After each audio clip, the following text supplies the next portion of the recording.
Harry is in chaos. His marriage is going downhill, and he just doesn't know what to do. And so now he's trying to revert back to what he does know because that feels comfortable. Forget trying to be out here alone, trying to do some new things with Meghan. He's trying to go back to what he knows and what has always been who he is as a prince. And it's a little too late for that now because we're here to remind people no, Harry, not going to happen. Not going to happen. Meghan is ruthless. She will do any and everything to cause a lot of harm to Harry. You know things are bad when even Canada wants nothing to do with Prince Harry. Yes, Canada, the polite, maple syrup-loving neighbor, has apparently had enough of the Duke and Duchess of Sussex. It's a strange fall from grace for the man once dubbed the world's favorite royal. But let's be honest, Harry's situation right now is looking messy, desperate, and increasingly tragic. Let's unpack this slow-motion royal car crash, because the latest developments say a lot about where Harry's head and marriage might be at. Breaking today, Prince Harry and Meghan Markle's Hollywood humiliation continues. We've got the inside details as Canadians beg the desperate couple to stay away. Of course, this is because the duplicitous Duke is bidding to destroy Prince William's perfect royal tour. Look at these very emotional pictures for him standing in some of the spots in Brazil that his mother had previously visited. So, P. Dinah, I'm going to do something different today. I think what Harry has done is so cynical and so desperate.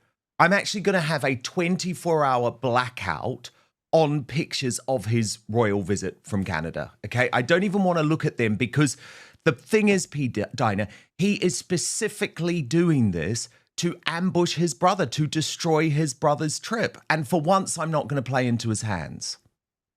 Absolutely. You know, for me, I look at what has happened in the past and where he tried to be transparent about sharing his calendar. You know, he knows that he can do things to ambush other royals.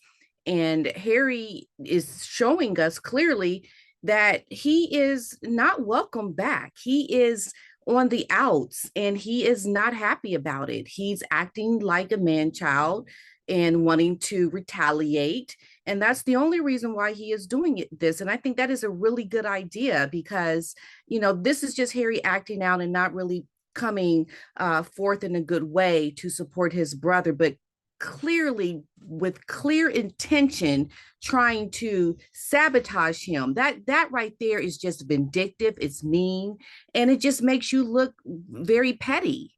Totally. He looks like he's a very petty child. He does. But the thing is, P. Dinah, it is actually all he's got left because the negative headlines that are spewing out of America at exactly the same time, by the way, that William is receiving the strongest praise for actually turning around the international reputation of the royal family single-handedly after a fortnight of devastating headlines given the Andrew Mountbatten Windsor scandal. Yet this is all Harry and Meghan can manage. Page 6 of the New York Post, a publication that they have spent some time attempting to win over, revealing devastating details about exactly what's going on in terms of their relationship in Hollywood. P. Dinah, I just want to share you some of the details. They write, is the Hollywood show over for the Duke and Duchess of Sussex? A Hollywood source tells Page 6 that when it comes to Meghan Markle and Prince Harry, there is not only no appetite left for them in LA, but they've also worn through any goodwill they had. Another source tells us, so this is a deeply sourced expose, people are sick of them.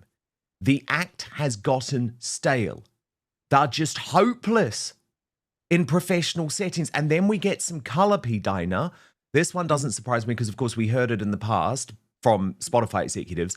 But they write, we're told Harry even allegedly showed up late to a Netflix meeting and then asked an executive, so not an assistant, not a runner, not a courtier that he's used to, an executive who's paying his wages for a cup of hot chocolate.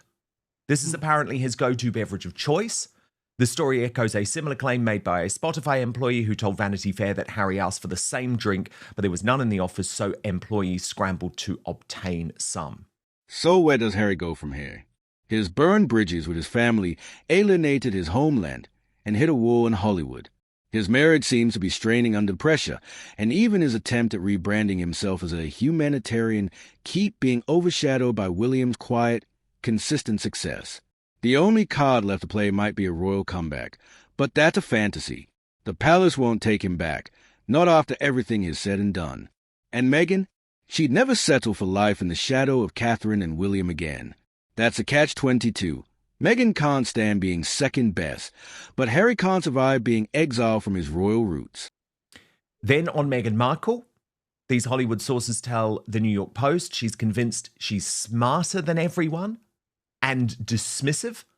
Another source tells us that Meghan is the one in the couple who controls everything.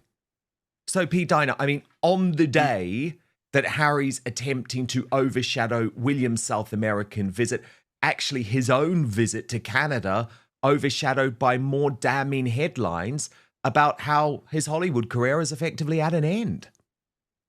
It is over. What are they going to do now? I mean, Harry is in a position like what you said. What does he have left? He doesn't really have any opportunities where he's at now. It's very interesting that people are speaking their truth about Harry and Meghan, and they're just really vile, nasty creatures who really don't want to do right. They don't know how to do right because they feel so entitled. And Harry is at a point now, I think, where he's just going to start doing some things that you would have never thought someone like Harry would do, because he doesn't have anything that is going to help him move forward with a decent career that's going to yield him anything financially. So he has to go to doing other things that I think is not going to be very becoming of someone like a Prince Harry. Hollywood is completely turned on them. What can you do now? I mean, his brother is shining and doing things beautifully. I mean, I just enjoyed seeing all the pictures that were coming out with Prince William. He just gives you these feel good moments. And then when you see Harry, you look at someone who is miserable, who is just dirty and hits below the belt because he doesn't have anything. And Meghan is the one calling all the shots. All you have to do to look at what's going to happen to Harry is to know that Meghan is behind everything, to know Harry's life, the future, everything is going to be completely, is ruining itself in real time. It's going to get worse and worse for him. I think Harry is now openly hinting at a UK return. This suggests things within the marriage are as bad as we have been saying for some time. Because what else would explain the fact, P. Dinah, that in a new article ahead of this Canadian trip, he has said he currently lives in the UK. And as Tom Sykes says, that comment is likely to spark speculation that Harry doesn't see America as his forever home. Let me take you through this reporting, P. Dinah, from the Royalist blog. So they are stuck, two unhappy people in a mansion full of lost opportunities and tabloid headlines. Seems to be wobbling, and his once golden reputation is now a punchline. He's trying to rediscover his roots, but he can't undo the choices that got him here. Meanwhile, Meghan is still hustling, still scheming, still trying to keep the Sussex brand alive with jam jars and celebrity shout-outs. Prince Harry has inadvertently, but was it inadvertent? That's my question. I'm not sure. Sparked speculation about plans long denied by his team that he one day plans to return to the UK by saying he currently lives in the US. He recently told a podcaster he had no plans to become a US citizen. He made the new remark not in an off-the-cuff interview, but in a written article distributed on global newswires about Remembrance and Veterans Day celebrations which take place all this week. Harry has provoked suspicions he is trying to take attention off his brother Prince William by travelling to Canada to support such causes today, the same day William presents his Earthshot Awards in Brazil. In an article entitled The Bond, the Banter, the Bravery, What It Means to be British, Harry, who moved to the United States 5 years ago, paid special tribute to the wounded Ukrainian servicemen and women he spent time with earlier this year at the Superhumans Rehab Hospital in Kiev. He said, "These people reminded me that bravery is not the absence of fear, but the triumph of purpose over it. Then he said, there is a similar stoic spirit of self-deprecation and humor in Ukrainians that I recognize more than any other in us Brits. Though currently I may live in the United States, Britain is and always will be the country I proudly served and fought for. The banter of the mess house, the banter of the mess, the clubhouse, the pub, the stands, ridiculous as it sounds, these are the things that make us British. I make no apology for it. I love it. But as Tom Sykes says, the comment is likely to provoke raised eyebrows at the palace and more vocal criticism online, where Harry is often accused of betraying Britain by attacking its monarchy and overstating his active military service. So, P. Diner, I have so much to say on this because I'm not going to be suckered by this. No way. Just because he's now gone to the US and revealed quite predictably, oh, this isn't quite what I thought it was going to be. I mean, he made it very clear in that podcast interview last week, there's lots of things I'm not certain about in terms of the US. And we know a lot of that is connected, of course, to Trump and what he sees as a rollback of democracy. But I'm sorry, Harry, you didn't just slag off the British monarchy. You slagged off Brits. I will never forget the Netflix documentary when you attacked us, for example, for voting to Brexit. Well, over 50% of Brits voted to leave the European Union, P. Diner. He attacked the majority of the country as being racist, as being backward. So this idea that all of a sudden he can say, oh, I'm really missing Britain now, so I'm always going to be British, and actually, I'm really proud of us. No, I'm not going to be sucked in by that because you talk about the banter. Your banter is over, Harry, because you've turned into a deeply destructive, very negative person. But it's fascinating, isn't it, P. Diner, that all of a sudden he seems to be making out America ain't his forever home. Yes. And you know what I find so interesting is how he wants to have his hand in social media and freedom of speech, because I think he looks at that as something that is a constant reminder to the things that he has said. Like he wants to stifle our voices because we will remind people about the things that he has said. We remind people about him being on that freedom flight. He is the one that has said some really bad things and has shown himself to want to distance himself from his family, the UK, the people. And now he's trying to turn back to try to come back to, being who he originally is. And now he finds that he has to try to attack us because we will always remember what he has done. We're never going to forget. And that's what he doesn't like, because he wants to now cover up the things that he's done in the past, because things have shifted so much for him in California with Meghan. His eyes have slowly opened to the reality that we all saw from the very beginning, and he doesn't like it. He really does not want people to really see what happened before. He wants to cover it up, just like when he talked about his family is not racist, not the family he knows. But we clearly heard the things that he and his wife said during Netflix and the award that they got, for racism.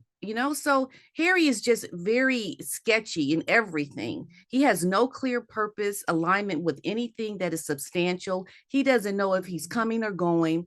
He is in chaos right now. That is what it is. Harry is in chaos. His marriage is going downhill, and he just doesn't know what to do. And so now he's trying to revert back to what he does know, because that feels comfortable. Forget trying to be out here alone, trying to do some new things with Meghan. He's trying to go back to what he knows and what has always been who he is as a prince. And it's a little too late for that now, because we're here to remind people, no, Harry, not going to happen. Not going to happen. Totally. And P. Diner, the problem is everyone's turning. I mean, even the Canadians, obviously I'm doing this blackout today, but even the Canadians don't want him there. Look at this headline. Furious Canadians turn on Prince Harry as he announces Toronto visit, days after supporting the Dodgers at the World Series, which was again a decision that Meghan Markle forced him to do. And as the Royal News Network posted, apparently no one wants Prince Harry in Canada, and I can't blame them. All he had to do was not cosplay as a Dodger fan with his wife for PR. And that's exactly what the Mail report is making clear. They write, days after he donned a Dodgers hat during the World Series, Canadians were in no mood to read the news that Prince Harry was planning a visit to Toronto. CTV News reported that Harry would be in Toronto this week, with his office confirming that he'd be arriving today for a series of events to support the Canadian Armed Forces and veteran community.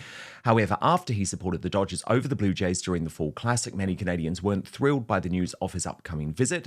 Will he be wearing his LA Dodgers hat? One wrote under a post from CP24. A week late, a second said, who really cares? Stop giving free publicity to an extremely wealthy, extremely privileged, extremely spoiled narcissist who is disloyal to his own father, who just so happens to be the King of Canada. And so again, Pete Diner, he was so unhappy at that event with Meghan Markle. It was so obvious he didn't want to be there. But of course, it was something he was dragged to because she was launching her Was Never products that day. But now it's impacted his visit to Canada. And remember, he knew at that point, P. Diner, that he was going to be visiting Canada. He just hadn't released the grenade because he didn't want William to know about it too early. But the magic's gone. The world has moved on. And in the middle of it all, you have Harry, lonely, regretful, and increasingly irrelevant. For someone who spent his whole life running from the palace, it's almost tragic to watch him try to run back toward it now, only to find the gates firmly shut. Because the truth is, no matter how many nostalgia-fueled speeches he gives about Britain, or how many veteran photo ops he does in Canada, the damage is done. Harry wanted freedom. What he got instead was isolation. And now, the whole world is watching as a man who once had everything slowly loses it all. One misstep, one headline, one jam jar at a time. Let me know what you think about this video in the comment section. If you enjoyed it, don't forget to hit that like button, subscribe, and turn on the notification bell so you don't miss any of my future uploads. I'd love to hear your thoughts in the comments. Let me know what you think or what you want to see next.